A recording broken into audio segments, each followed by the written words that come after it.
Le président vénézuélien Nicolás Maduro est arrêté par les États-Unis à son domicile en janvier 2026. Ça a été une onde de choc pour plusieurs pays, mais surtout pour Cuba. Pourquoi? Eh bien, c'est que le Venezuela et Cuba entretiennent une relation bien spéciale depuis des années. Et pour comprendre, il faut revenir aux alentours des années 2000. Bienvenue à Monte sous tension. En 1999, le Venezuela est dirigé par Hugo Chávez. Il va lancer à ce moment-là ce qu'il appelle la révolution bolivarienne.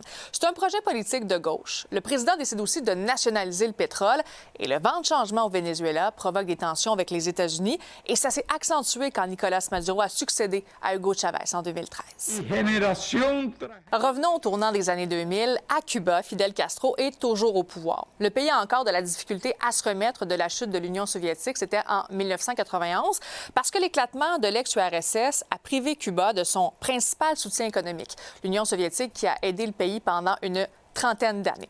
Cuba est aussi frappé, il faut le dire, depuis 1962 par l'embargo américain mis en place par le président de l'époque, John F. Kennedy.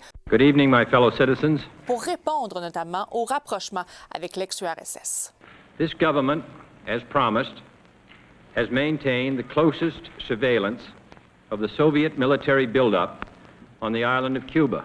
Nosotros no cedemos ante esa posición de fuerza. Las garantías de que habla el presidente Kennedy contra una agresión a Cuba, si además de la eliminación del bloqueo naval que promete, no se adoptan, entre otras, las siguientes medidas. Bon, mais maintenant, qu'est-ce qui explique le lien entre Cuba et le Venezuela? Eh bien, à cette époque, Hugo Chávez et Fidel Castro ont le même ennemi politique, les États-Unis. Et on se demande aussi en comment les deux hommes se sont connus. Eh bien, Fidel Castro a repéré Hugo Chávez lors de sa tentative de coup d'État en 1992 contre l'oligarchie vénézuélienne. Le jeune révolutionnaire a passé 2 ans en prison et ensuite il a été gracié. Et c'est là que Fidel Castro a invité Hugo Chávez à La Havane. Leur amitié s'est donc tissée tranquillement, mais c'est vraiment avec l'élection de Chávez en 1998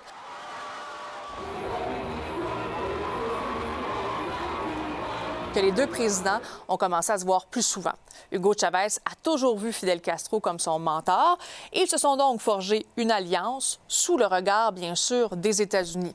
Et c'est là qu'une entente clé est née entre les deux pays. Dès 2000, un accord de coopération a permis d'intégrer les économies. Mais comment ça s'est passé concrètement? Eh bien, le Venezuela s'est engagé à fournir à prix réduit du pétrole à Cuba. On parle quand même de 130 000 barils par jour. Et en échange, eh bien, le pays des Caraïbes a envoyé des milliers de médecins, des professeurs et des entraîneurs au Venezuela. Donc, les professionnels cubains sont envoyés dans des quartiers pauvres du Venezuela et le pétrole permet à Cuba de faire fonctionner l'économie comme le transport et les centrales électriques. Il faut dire quand même que le système électrique cubain dépend à plus de 80 de centrales thermiques alimentées au pétrole. C'est un échange gagnant-gagnant et pendant plusieurs années, eh bien, ça a bien fonctionné. Mais le modèle se base sur une condition essentielle, que le Venezuela ait du pétrole à exporter, ce qui est tout à fait logique. Mais ce n'est vraiment plus le cas, parce que le Venezuela est plongé dans une crise économique majeure depuis une dizaine d'années. Et en 2019, un embargo des États-Unis interdit à toute entreprise américaine d'acheter du pétrole à la compagnie pétrolière publique du Venezuela ou l'une de ses filiales. What would make you use the U.S. military in Venezuela? What's the national Well, I don't want to security say interest? that, but certainly it's something that's on the, it's an option. Le but, c'est de renverser le gouvernement vénézuélien. La crise pétrolière au Venezuela en 2020 a marqué l'apogée de l'effondrement du pays. La production de pétrole a chuté à moins de 900 000 barils par jour. Et pour vous donner un exemple, dans les années 90, c'était 3 millions par jour. Ce sont donc les conséquences de sous-investissement, de la corruption et aussi des sanctions américaines sévères. Résultat, les livraisons de pétrole vers Cuba diminuent et pour Cuba, bien sûr, c'est un choc. Le président cubain a alors annoncé une crise énergétique le 11 septembre 2019. Pueden provocar situaciones con determinada tensión en la distribución de algunos productos porque dependen del transporte de carga que se mueve con combustible diésel.